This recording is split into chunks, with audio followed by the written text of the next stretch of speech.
পটুয়াখালীর কলাপাড়া থেকে এই মুহূর্তে আমাদের সাথে যুক্ত রয়েছেন সহকর্মী মিজানুর রহমান। তার কাছে যাচ্ছি। মিজান, কলাপাড়ায় তো আপনি নিশ্চয়ই ক্ষতিগ্রস্ত এলাকাগুলো ঘুরে দেখেছেন, কি অবস্থা সেখানে, ক্ষয়ক্ষতির পরিমাণ কেমন এবং ক্ষতিগ্রস্ত মানুষের সাথে নিশ্চয়ই কথা হয়েছে, তারা কি বলছেন?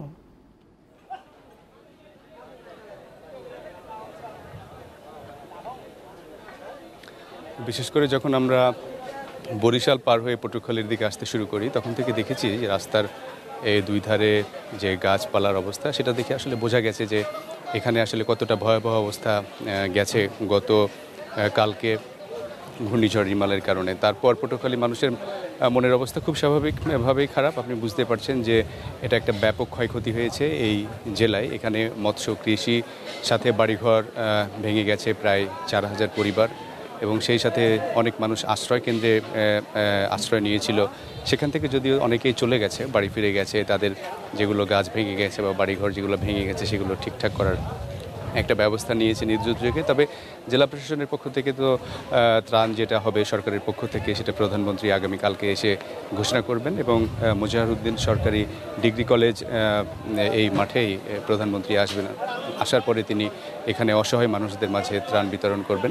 মাঠের প্রস্তুতি শেষ পর্যায়ে বলা যায়, যদিও অন্যান্য জনসভা বা সুধী সমাবেশের ক্ষেত্রে প্রধানমন্ত্রী যখন আসেন তখন বড় ধরনের যে মঞ্চ তৈরি করা হয় সে ধরনের কোনো মঞ্চ তৈরি করা হবে না। এবং সাধারণ মানুষ যেহেতু এখানে অসহায় একটা অবস্থার মধ্যে আছে এবং খুব অল্প সময়ের নোটিশে প্রধানমন্ত্রী এই এলাকায় আসছেন, এখানে একটা অস্থায়ী ছোট আকারের মঞ্চ তৈরি করে প্রধানমন্ত্রী হয়তো সংক্ষিপ্ত একটা বক্তৃতা করবেন এবং কিছু মানুষের হাতে ত্রাণ সামগ্রী দিয়ে এই এলাকার ত্রাণ সামগ্রীর উদ্বোধন করবেন।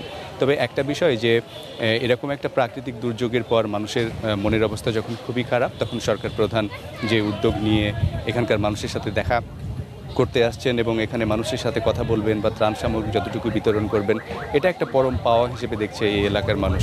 যদিও অন্যান্য সময় প্রধানমন্ত্রীর আগমন উপলক্ষে যেরকম একটা উচ্ছ্বাস উদ্দীপনা থাকে, সেই উচ্ছ্বাস উদ্দীপনা না থাকলেও মানুষের মধ্যে একটা খুশির একটা ভাব আছে যে প্রধানমন্ত্রী এখানে আসবেন, আসার পরে তিনি মানুষের খোঁজ খবর নেবেন।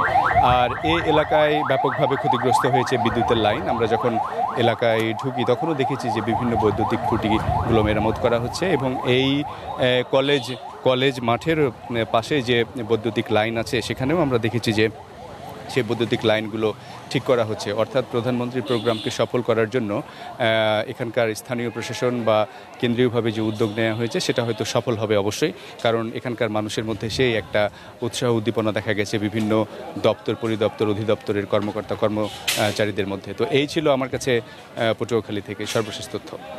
পটুয়াখালীর কলাপাড়া থেকে যুক্ত ছিলেন সহকর্মী মিজানুর রহমান।